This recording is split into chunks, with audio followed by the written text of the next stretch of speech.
विद्यार्थियों, स्वागत है आप सभी का प्रकाश क्लासेस में। उम्मीद करते हैं आप बहुत अच्छे होंगे और जैसा कि एक बहुत महत्वपूर्ण अपडेट आप लोगों को देने जा रहे हैं। अभी बीएड की संयुक्त प्रवेश परीक्षा हुई थी, उसका रिजल्ट आया था। अब काउंसलिंग का शेड्यूल आ चुका है, केवल रैंक की डेट बाकी है कि किस रैंक की काउंसलिंग कब होगी ये बाकी है। बाकी सारा schedule MJP Rohilkhand university Bareilly ने डाल दिया है, दे दिया है, वेबसाइट पे पड़ा हुआ है। उसकी अपडेट, काउंसलिंग कैसे कराना है, क्या करना है काउंसलिंग में, क्या नहीं करना है, ये सारी बातें हम सब आप लोगों के साथ शेयर करेंगे। तो देखिए ध्यान से वीडियो को, लास्ट तक पूरी वीडियो देखिएगा। पूरी काउंसलिंग घर बैठे होगी, आपको कहीं जाना नहीं है, कहीं सेंटर नहीं बनाए गए हैं काउंसलिंग के। आपको घर बैठ के अपने मोबाइल से या लैपटॉप से या कहीं साइबर कैफे पे जाके आपको करा देनी है काउंसलिंग। तो काउंसलिंग कैसे कराएंगे और किन किन बातों का ध्यान रखेंगे, कौन कौन से उसमें डॉक्यूमेंट्स लगेंगे, क्या फ़ीस रहेगी, ये सारी डिटेल हम आपके साथ शेयर करते हैं।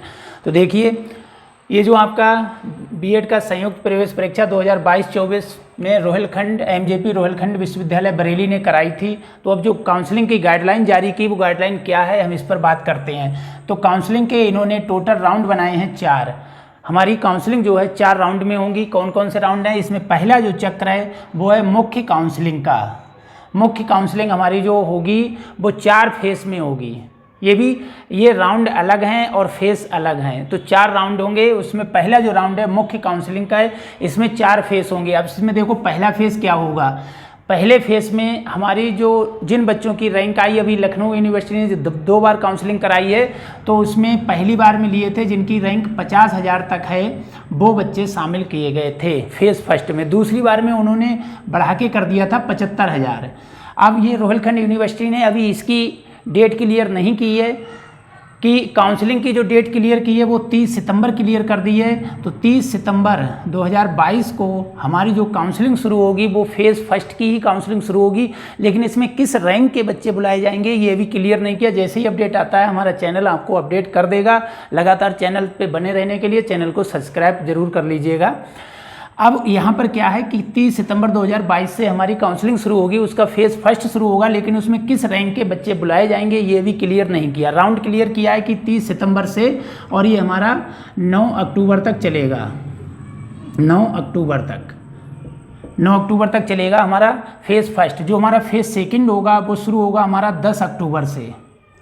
10 अक्टूबर से हमारा शुरू होगा और ये चलेगा 19 अक्टूबर तक। ये 19 अक्टूबर तक चलेगा। और जो हमारा थर्ड फेस है वो हमारा शुरू होगा 20 अक्टूबर से और ये चलेगा हमारा 29 अक्टूबर तक। 29 अक्टूबर तक चलेगा ये। और जो हमारा अगला जो फेस है फोर्थ, वो हमारा शुरू होगा लगभग 30 अक्टूबर से शुरू होगा। 30 अक्टूबर से शुरू होगा, ये सब अक्टूबर लिखा हुआ है, और वो हमारा चलेगा ये लगभग 9 नवंबर तक। ये हमारा पहला फेस होगा, चक्र पहला होगा जिसमें 4 फेस होंगे। बस इसमें क्या क्लियर करने को रह गया, रोहिलखंड यूनिवर्सिटी का जो अपडेट आया है वो ये आया है कि ये जो है रैंक, कितने रैंक से बच्चे, इसमें कहाँ से कहाँ रैंक 1 से स्टार्ट हो के कहाँ तक चलेगी, इसमें फिर आगे की रैंक होगी, इसमें आगे की, और इसमें लास्ट तक होगी। ये सारा हमारा किसमें होगा, पहले चरण में होगा यहाँ तक। ये काउंसलिंग का शेड्यूल, केवल रैंक आना बाकी रह गई है। अब तो ये रैंक जैसी आएगी अपडेट मिलेगा, आपको बता दिया जाएगा। इसके बाद में हमारा जो दूसरा चक्र शुरू होता है वो होता है पूल काउंसलिंग का। अगर इसमें जो बच्चे ऐसे रह गए हैं जिन्हें कहीं एडमिशन नहीं मिला या जो काउंसलिंग नहीं करा पाया या उन्हें कॉलेज नहीं अलाट हो पाया, उनके लिए एक हमारा पूल काउंसलिंग का प्रोसेस शुरू होगा, जो संभवतः नवंबर में शुरू होगा इस काउंसलिंग के बाद में। उसकी भी अभी डेट नहीं दी है पूल काउंसलिंग कब होगी, तो ये नवंबर में शुरू होगा। तो इसमें क्या करना है, इसमें जो है हमें काउंसलिंग एक बार में करानी होती है, रजिस्ट्रेशन हमारा होता है, वो अभी प्रोसेस हम आपको बता देंगे। तो उसमें पूल काउंसलिंग में पूरी फ़ी आपकी एक साथ जमा होती है कॉलेज की, वो पूल काउंसलिंग का प्रोसेस रहेगा, जिसमें कि आपकी जो फ़ी है 51,250 वो हमें एक साथ जमा करनी पड़ती है। और प्लस एक खुशखबरी है, जो इस बार इन्होंने जो काउंसलिंग का खर्चा है वो 100 रुपये कम कर दिया है। अभी तक हम 750 रुपये देते थे, इस बार 650 रुपये हमें सिर्फ देना है।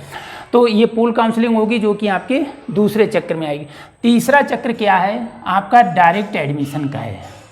जब आपका अगर आप काउंसलिंग एक में काउंसलिंग नहीं करा है, पूल काउंसलिंग में भी काउंसलिंग नहीं करा पाए, या फिर आपको अपने मनपसंद कॉलेज नहीं मिला है, तो इसके लिए डायरेक्ट एडमिशन की व्यवस्था की गई है। सीधा प्रवेश आपको कॉलेज देगा, लेकिन उसमें भी कॉलेज अपने स्तर पर काउंसलिंग कराएगा और जो आपका अलॉटमेंट लेटर है वो कॉलेज के माध्यम से आपको प्रोवाइड कराया जाएगा या मिलेगा। आपका जब तक कॉलेज का वो एडमिशन का लेटर नहीं मिलता है ऑनलाइन निकला हुआ, तब तक आप अपना एडमिशन कन्फर्म ना समझें। तो ये कौन सा कॉलेज एडमिशन लेगा? जिसके पास इस काउंसलिंग के बाद अगर सीट खाली रहती है तो वो एडमिशन ले सकता है। मान लीजिएगा उदाहरण के तौर पे कि कॉलेज में 100 सीट है बीएड की, उसकी 95 सीट भर गई है, काउंसलिंग से 5 सीट उसके पास खाली बची है, तो 5 सीट पे वो डायरेक्ट एडमिशन ले सकता है। ठीक है, तो पहले से डायरेक्ट एडमिशन की कहीं व्यवस्था नहीं है, डायरेक्ट एडमिशन की व्यवस्था है काउंसलिंग के बाद में। जो चौथा चक्र शुरू किया है या चौथा चक्र जो बताया है वो अल्पसंख्यक सीटों पर सीधा प्रवेश। देखिए 2 प्रकार के कॉलेज होते हैं, एक माइनॉरिटीज़ और दूसरे नॉन माइनॉरिटी वाले कॉलेज। तो हमारे जो माइनॉरिटीज़ वाले कॉलेज हैं उनके लिए चौथा चक्र है कि इसमें क्या है, इनके पास 50% सीट्स काउंसलिंग से होती हैं और 50% सीट माइनॉरिटी की होगी। तो इसमें माइनॉरिटी सीट पर माइनॉरिटी कैंडिडेट का एडमिशन होता है। ये अलग अलग यूनिवर्सिटी की अलग अलग व्यवस्था है। अगर हम एमजेपी रोहिलखंड यूनिवर्सिटी की बात करते हैं तो यहाँ पर माइनॉरिटी कॉलेज में या माइनॉरिटी सीट पर उन स्टूडेंट्स का एडमिशन होता है जो माइनॉरिटी स्टूडेंट हैं और एंट्रेंस में बैठे हैं।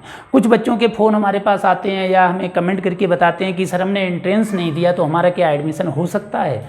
तो उसकी व्यवस्था है इसी सीट पर, लेकिन वो कौन सी यूनिवर्सिटी में ये पता करना पड़ेगा। जैसे रोहिलखंड यूनिवर्सिटी में ये व्यवस्था नहीं है कि आपने अगर एंट्रेंस नहीं दिया है तो आपका एडमिशन नहीं होगा। लेकिन मेरठ यूनिवर्सिटी जो सीसीएस यूनिवर्सिटी मेरठ है, उसमें ये व्यवस्था है कि आपने अगर एंट्रेंस नहीं दिया है, एंट्रेंस क्वालिफाई नहीं किए हैं और आप नहीं दे पाए हैं और आपने काउंसलिंग भी नहीं कराई, तो कोई बात नहीं। अल्पसंख्यक जो कॉलेजेज हैं वहाँ पर आपको अल्पसंख्यक कोटे में, और आप किसी भी समुदाय से हों उससे कोई फ़र्क नहीं पड़ता, माइनॉरिटी में आते हों या ना आते हों। तो मेरठ में ये व्यवस्था है, उसका अलग से यूनिवर्सिटी अपनी वेबसाइट पर रजिस्ट्रेशन कराती है और माइनॉरिटी कॉलेज में एडमिशन देती है। तो वो लोग निराश ना हों जिन्होंने एंट्रेंस नहीं दिया है, तो मेरठ कॉलेज में उन्हें एडमिशन मिल सकता है, सीसीएस यूनिवर्सिटी मेरठ में। इसके बाद में ये तो हमारी काउंसलिंग की व्यवस्था हो गई। अब हम बात करते हैं, अगला हमारा होता है मुख्य फीस का। फीस में हम क्या करते हैं और फीस के समय हमें क्या करना है। तो देखिए फीस का हमारा प्रकार और फीस हम कैसे लेते हैं आगे बताते हैं। अभी काउंसलिंग के शेड्यूल हम आप लोगों को बता चुके हैं कि ये 4 चक्र हैं, इसमें 1, 2, 3 और 4। किस प्रकार से एडमिशन होगा, किस प्रकार से काउंसलिंग होगी, रैंक के हिसाब से काउंसलिंग होगी। और रैंक आपकी कौन सी देखी जाएगी? State rank. काउंसलिंग का जो आधार होगा वो स्टेट रैंक होगा। ठीक है, ओबीसी रैंक है या कैटेगरी आपकी जो भी रैंक है, वो रैंक आपकी केवल गवर्नमेंट या एडेड कॉलेज में काम में आएगी। बाकी अदरवाइज जितने भी सेल्फ फाइनेंस कॉलेज या प्राइवेट कॉलेज हैं उसमें आपकी स्टेट रैंक ही मान्य होगी। और काउंसलिंग आपका जो काउंसलिंग का आधार होगा वो स्टेट रैंक ही होगा। अब देखिए फ़ी की बात हम करते हैं। फ़ी की बात क्या है कि आपका सबसे पहले काउंसलिंग में पहला चरण होता है पंजीकरण, रजिस्ट्रेशन। ठीक है, आप सबसे पहले रजिस्ट्रेशन कराएंगे। तो रजिस्ट्रेशन के समय आपको क्या करना पड़ेगा, आपको जो फ़ी है वो जमा करनी ऑनलाइन आपको करनी पड़ेगी 5,650 रुपये। पिछले वर्ष ये फ़ीस थी 5,750 रुपये। 100 रुपये का फ़ायदा हो गया, जो कि इसमें आपके 2 भाग हैं। 5,000 फीस जो है आपकी वो कॉलेज की फ़ीस है, एडवांस फीस है कॉलेज की, और जो 650 है वो आपके हैं काउंसलिंग की फ़ी है, रजिस्ट्रेशन की फ़ी है या काउंसलिंग का जो आपका खर्चा है वो है। तो आपको 5,650 रुपये टोटल आपको काउंसलिंग के समय में जमा करने पड़ेंगे। कैसे जमा करने पड़ेंगे, क्यों कहीं ऑफलाइन व्यवस्था है नहीं, तो ना तो आपको डीडी के माध्यम से ना ही चेक के माध्यम से, आपको ये सारी की सारी फ़ी आपको देनी पड़ेगी केवल ऑनलाइन मोड में। ऑनलाइन मोड में कैसे देंगे आप? नेटवर्किंग में या डेबिट कार्ड या क्रेडिट कार्ड के माध्यम से आपको जमा करनी पड़ेगी। टोटल फ़ी आपकी कितनी होगी वो भी हम बात कर लेते हैं। अब इसमें आपको 2 तरीके हैं कि आपको कॉलेज कौन सा मिलता है। कॉलेजेस जो हैं वो आपके 2 प्रकार के हैं, एक तो आपके एडेड कॉलेज हैं और दूसरे आपके सेल्फ फाइनेंस कॉलेज हैं। सेल्फ फाइनेंस, ठीक है। एडेड में वही आपके जो सरकारी कॉलेज हैं, गवर्नमेंट हम कह लें इन्हें, गवर्नमेंट या एडेड, ये आपके सरकारी कॉलेज हैं, और दूसरे आपके ये प्राइवेट कॉलेज हैं। ठीक है, ये प्राइवेट कॉलेज हैं आपके। तो मैनेजमेंट के कह लें हम, प्राइवेट कॉलेज कह लें, ये आपके हैं, और एक आपके सरकारी कॉलेज। सरकारी कॉलेज की फ़ी आपकी होती है लगभग 3,000 से लेकर 4,000 रुपये, ये आपकी सरकारी फ़ी है सरकारी कॉलेज की या एडेड कॉलेज की। इसकी जो फ़ी है वो 1 वर्ष की आपकी है 51,250 रुपये। हर कॉलेज के लिए यही फ़ी है 51,250 रुपये, जो कि सेल्फ फाइनेंस या प्राइवेट या मैनेजमेंट कॉलेज की और सरकारी कॉलेज की फ़ीस है आपकी 3,000 से 4,000 रुपये। लेकिन आपका जब रजिस्ट्रेशन होगा तो आपको टोटल फ़ी 5,650 रुपये ही जमा करनी पड़ेगी। अब इसका प्रोसेस इन्होंने क्या बनाया है, अगर मान लीजिएगा आपकी रैंक बहुत कम है, कि ये भी फ़ोन आए थे हमारे पास, सर कहाँ तक हमें गवर्नमेंट या एडेड कॉलेज मिल जाएगा, तो बता दें लगभग 10,000 रैंक तक, हम मान के चलें 10,000 सीट यूपी में एडेड कॉलेजेज में हैं, तो 10,000 रैंक अगर आपकी है, स्टेट रैंक 10,000 है, तो आपको पूरी उम्मीद है कि एडेड कॉलेज या गवर्नमेंट कॉलेज मिल जाएगा। अब यहाँ पर ये बात आती है कि आपने फ़ीस तो जमा कर दी 5,650 रुपये, और गवर्नमेंट कॉलेज की 3 से 4,000 रुपये फ़ीस है, तो 650 रुपये आपके उसके चले गए। बाकी जितनी भी फ़ी आपकी एक्स्ट्रा जमा हुई है वो आपके खाते में वापस आएगी, पहली बात। दूसरी बात, आपने रजिस्ट्रेशन करा दिया और आपने कॉलेज, बहुत सारे कॉलेज आपने फ़िल किए हैं, आप कितने भी कॉलेज, अधिक से अधिक कॉलेज फ़िल करें, ये हमारा मानना है, लेकिन वो कॉलेज फ़िल करें जहां आपको वास्तव में एडमिशन चाहिए। जहां एडमिशन नहीं चाहिए वो कॉलेज आप फ़िल ना करें। एडेड कॉलेज में आपको कहीं भी मिल जाए, आप बीएड कर सकते हैं, फ़ी कम है तो आप एडेड में तो जितने चाहें उतने कॉलेज आप लॉक कर दें, और उसके बाद में प्राइवेट कॉलेज आप वही लॉक करें जहां से आप बीएड कर सकते हैं। उसमें क्या होगा कि अगर आपको जो कॉलेज आपने लॉक किया वो आपको कॉलेज नहीं मिला, तो आपके ये 5,000 रुपये वापस आ जाएंगे। मान लीजिए आपने सब एडेड कॉलेज लॉक कर दिए, आपको प्राइवेट से नहीं करना है, तो आपके 5,000 रुपये वापस आ जाएंगे, 650 रुपये आपके कट जाएंगे काउंसलिंग के, बाकी है। अब वापस आने के लिए क्या शर्त होगी, आपको फीस वापसी के लिए उसमें क्या है, आपको एक खाता देना पड़ेगा। वो खाता किसका होना चाहिए, स्वयं कैंडिडेट का होना चाहिए, अभ्यर्थी का होना चाहिए, या फिर उनके माता पिता का होना चाहिए। तो अब खाते में क्या क्या चीज़ ज़रूरी है, खाता संख्या ज़रूरी है, और अभ्यर्थी का नाम या जिसका नाम का खाता है वो नाम डालेंगे, खाता संख्या डालेंगे, आईएफएससी कोड डालेंगे, और ब्रांच डालेंगे, और बैंक का नाम डालेंगे। ये सारी चीज़ें, ब्रांच कहाँ है और बैंक कौन सी है। इसके साथ साथ उसकी पासबुक के फ्रंट पेज की आपकी कॉपी अपलोड होगी। अगर आप पासबुक नहीं है आपके पास तो चेक बुक कोई कैंसिल किया हुआ हो उसकी कॉपी आप अपलोड कर देंगे, जिससे कि ये कन्फर्म हो जाए कि ये खाता वही है, खाता गलत तो नहीं है, क्योंकि इसी खाते में फ़ी वापसी आनी है। तो ये था हमारा। अगर पूल काउंसलिंग आपकी होती है, अब पूल काउंसलिंग में हम आपको बता दें फ़ी कैसे रहेगी। तो पूल काउंसलिंग में जो फ़ी आपकी रहेगी वो आपकी रहेगी 51,250, क्योंकि पूल काउंसलिंग अधिकांश जो होती है वो सेल्फ फाइनेंस कॉलेज या प्राइवेट कॉलेज के लिए ही होती है, क्योंकि एडेड कॉलेज की सीट, सारी सीट्स तब तक भर जाती हैं, क्योंकि जब तक ये हमारे 4 चक्र पूरे होते हैं, ये फेस 1, 2, 3 और 4 जो हमने बताया, ये जब तक पूरे होते हैं तब तक एडेड कॉलेज या गवर्नमेंट कॉलेज की सीट भर जाती है और सेल्फ फाइनेंस में सीट बचती है। तो पूल काउंसलिंग में आपके 51,250 और प्लस 650, यानी कि ये आपके हुए 51,900 रुपये। पिछली बार 52,000 जा रहे थे, इस बार 51,900 रुपये आपको एक साथ ऑनलाइन ट्रांसफ़र करने पड़ेंगे। किसके द्वारा, ये ऑनलाइन मोड में होंगे, नेट बैंकिंग आप कर दें, डेबिट कार्ड या क्रेडिट कार्ड के माध्यम से एक साथ फीस जमा करनी पड़ेगी। और वही कॉलेज लॉक करें, हम पुनः फिर से बताएंगे कि कॉलेज वही लॉक करें जो आपको चाहिए, जहां आप बीएड कर सकते हैं। वो कॉलेज कभी लॉक ना करें किसी के कहने में कि वहाँ कर दो, तो उसमें क्या होगा, आपको सीट अगर अलॉट हो जाती है तो ये पैसा आपका उस कॉलेज में पहुँच जाएगा और आप फिर बीएड करें या ना करें, लेकिन ये फ़ीस वापसी नहीं होगी। अगर आपको आप बीएड कहने का मतलब है, अगर आप वहाँ से बीएड करना चाह रहे हैं तब भी नहीं, और नहीं करना चाह रहे हैं तब भी फीस वापसी नहीं होगी, सीट आपको अलॉट हो जाएगी। सीट अलॉट नहीं होती है तो ये पूरा पैसा 51,250 आपके खाते में वापस आ जाएगा, जो खाता आपने भरा है। तो ये तो हो गई हमारी खाते फीस की बात। अब ये चीज़ सारी क्लियर हो गई हो तो हम आगे बढ़ें, कौन कौन से डॉक्यूमेंट्स लगेंगे इन पर हम चर्चा करते हैं। अब आगे हम देखते हैं आवश्यक प्रमाण पत्र, यानी कि हमें कौन कौन से प्रमाण पत्रों की आवश्यकता होगी। तो देखिए, काउंसलिंग के समय काउंसलिंग के जो स्टेप्स हैं वो 5 स्टेप्स हैं। 5 हमारे ये स्टेप्स हैं, चरण हैं। इन 5 स्टेप से हमें गुजरना होगा। आवश्यक डॉक्यूमेंट्स क्या हैं?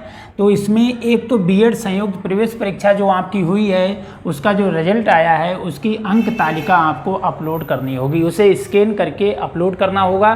किसे? जो आपका रिजल्ट है उसकी कॉपी को। ठीक है, कौन सा? जो आपका बीएड ज्वाइंट एंट्रेंस एग्ज़ाम हुआ है, ठीक है, BG 2022 का, इसे आपको स्कैन करके अपलोड करना है, पहली चीज़। दूसरी आपकी स्नातक या परास्नातक अंतिम वर्ष की मूल अंक तालिका। ये क्या है? स्नातक और परास्नातक हमने क्यों लिखा है? क्योंकि इसमें अर्हता आपकी क्या है? स्नातक भी हो सकती है और किसी के स्नातक नहीं है तो परास्नातक। कैसे? अगर आपके स्नातक में 50% मार्क्स हैं, ठीक है, तो 50% मार्क्स हैं तो आपको स्नातक की मार्कशीट ही अपलोड करनी पड़ेगी, वो भी मूल अंक तालिका। और अगर आपके स्नातक में मान लीजिएगा 50% मार्क्स नहीं है, कम रह गए, तो दूसरी इसमें शर्त है कि आपके परास्नातक में 50% मार्क्स हों। तो दोनों में से जो भी मार्कशीट है, अगर स्नातक की है तो आप यही लगाएंगे, परास्नातक तक नहीं जाएंगे। अगर जिसके पास स्नातक में 50% नहीं है वो अपनी MA या MSc की मार्कशीट लगाएगा। स्नातक का मतलब है BA या BSc की, तो आपकी BA BSc की मार्कशीट की मूल अंक तालिका। अब यहाँ पर समस्या है कि जो APR वाले स्टूडेंट्स थे उनके पास मूल अंक तालिका नहीं है, तो उनके लिए एक ऑप्शन दिया हुआ है कि आप इंटरनेट की लगा सकते हैं, लेकिन उसमें शर्त क्या है? इंटरनेट की अंक तालिका लगा सकते हैं, लेकिन जहाँ से आपने BA या BSc किया है तो वहाँ के प्राचार्य द्वारा आपको ये अटेस्ट करानी पड़ेगी। वहाँ के प्राचार्य या प्रिंसिपल द्वारा आपको ये अटेस्टेड कॉपी इसकी स्कैन करके आप अपलोड कर सकते हैं। बाई चांस अगर कोई कॉलेज से नहीं करा पाता है तो फिर यूनिवर्सिटी से रजिस्ट्रार से आप अटेस्ट करा के और उसे स्कैन करा के आप लगा सकते हो, तो आपकी इंटरनेट की मार्कशीट वैलिड हो जाएगी, मान्य हो जाएगी। तो 2 शर्तें, जिसके पास मूल अंक तालिका वो मूल अंक तालिका लगाए, जिसके पास मूल अंक तालिका नहीं है वो इंटरनेट की कॉपी प्राचार्य द्वारा अटेस्ट करा के लगा देगा। ठीक है, किसकी? BA या BSc की। और किसी के 50% नंबर नहीं है तो वो परास्नातक की। 2 ये महत्वपूर्ण डॉक्यूमेंट्स हैं जो कि आपको बहुत ज़रूरी हैं, उसमें काउंसलिंग में अपलोड करने ही करने हैं। इसके बाद जो काउंसलिंग का जो शेड्यूल है या जो स्टेप्स हैं वो क्या क्या हैं वो देख लीजिएगा। उसमें पहला है रजिस्ट्रेशन का। आप रजिस्ट्रेशन कराएंगे, ठीक है। रजिस्ट्रेशन में आपको अभी हमने बताया था कि फ़ी देनी होगी 5,650 रुपये। ये फ़ीस आपको ऑनलाइन कटानी पड़ेगी और ये चीज़ें अपलोड करनी पड़ेंगी। ये दोनों चीज़ें अपलोड यहीं पर रजिस्ट्रेशन के समय हो जाएंगी। रजिस्ट्रेशन के समय बाद क्या होगा? उसी दिन तुरंत आपका विकल्प भरना आ जाएगा। जब आप ये दोनों मार्कशीट अपलोड कर देंगे, इतनी फ़ी ऑनलाइन कटा देंगे, आपकी फ़ी ऑनलाइन कट जाएगी, उसके बाद आप विकल्प भरेंगे। विकल्प में क्या भरेंगे? कॉलेज के नाम। आपको जितने आपके ऊपर अगर काउंसलिंग हो चुकी है तो जो कॉलेज फिल हो गए होंगे वो कॉलेज के नाम शो नहीं हो रहे होंगे, लेकिन जो कॉलेज बचे हुए होंगे उनके नाम शो हो रहे होंगे, वो कॉलेज आपको यहाँ पर फिल करने हैं। तो हम यही सलाह देंगे कि आप जहाँ जहाँ से बीएड कर सकते हो वो अधिक से अधिक कॉलेज भर दें, लेकिन उसका एक ऑर्डर होता है, उसका एक क्रम होता है कि आपको जहाँ एडमिशन चाहिए वो सबसे ऊपर, उसके बाद उससे नीचे, उससे नीचे, उससे, यानी कि जो आपको आरामदायक कॉलेज हो, अच्छा कॉलेज हो, वो पहले भरिएगा और बाद में आप नीचे उसी क्रम में भरते हुए चले जाइए। वो कॉलेज कभी ना भरें जहाँ से आपको बीएड नहीं करना है या एडमिशन नहीं लेना है। तो ये क्लियर हो गया। इसके बाद क्या होगा? कॉलेज का आवंटन हो जाएगा। आपको 5,650 रुपये फ़ी जमा कर दी, कॉलेज अपलोड कर दिए, रजिस्ट्रेशन में विकल्प भर दिए, उन्हीं में से आपको क्रम से कॉलेज मिलेगा। अगर आपको पहला कॉलेज खाली है तो वो मिलेगा। आपने मान लीजिएगा 1 2 3 4 5 6 7 8 9 10 कॉलेज भरे हैं, तो इसी क्रम में आपको कॉलेज मिलेगा। अगर पहला कॉलेज खाली है तो आपको मिल जाएगा, नहीं खाली दूसरा मिल जाएगा, दूसरा भी फुल हो चुका है तीसरा मिल जाएगा, तीसरा भी फुल हो चुका है तो चौथा मिल जाएगा। इसी क्रम में आपको कॉलेज आवंटन हो जाएगा। तो ये कॉलेज का आवंटन हो गया। अगला जो स्टेप है वो क्या होगा कि अनंतिम आवंटन सह पुष्टि पत्र डाउनलोड किया जाना। ये कब होगा? अब आपको जो कॉलेज अलॉट हुआ है इस स्टेप में, इसके बाद में आप 46,250 रुपये 46,250 रुपये अगर सेल्फ फाइनेंस कॉलेज है तो आपको और जमा करना होगा। ठीक है, अगर सेल्फ फाइनेंस कॉलेज नहीं है, आपका एडेड कॉलेज है, तो आपको कॉलेज अलॉट हुआ और आपका ये प्रमाण पत्र निकल जाएगा। अगर एडेड या गवर्नमेंट कॉलेज है तो आपका ये अलॉटमेंट लेटर निकल जाएगा। इसमें लिखा होगा एडमिशन कम अलॉटमेंट लेटर। ठीक है। तो आपका ये निकल जाए। अगर आपका सेल्फ फाइनेंस कॉलेज है तो आपको 46,250 और जमा करने पड़ेंगे, ठीक है। 46,250 रुपये जब आप जमा करेंगे तो आपका ये लेटर तुरंत निकल जाएगा। अब ये लेटर आप लेके आपको कहाँ जाना है, कॉलेज में रिपोर्ट करना है, ठीक है। आपको 2 या 3 दिन के अंदर जैसे ही आपका लेटर निकल जाता है आपको कॉलेज में रिपोर्ट करना है कि हमने आपका कॉलेज ले लिया है, और वहाँ पर पूरी आपको काउंसलिंग और डॉक्यूमेंट्स की जांच करानी है।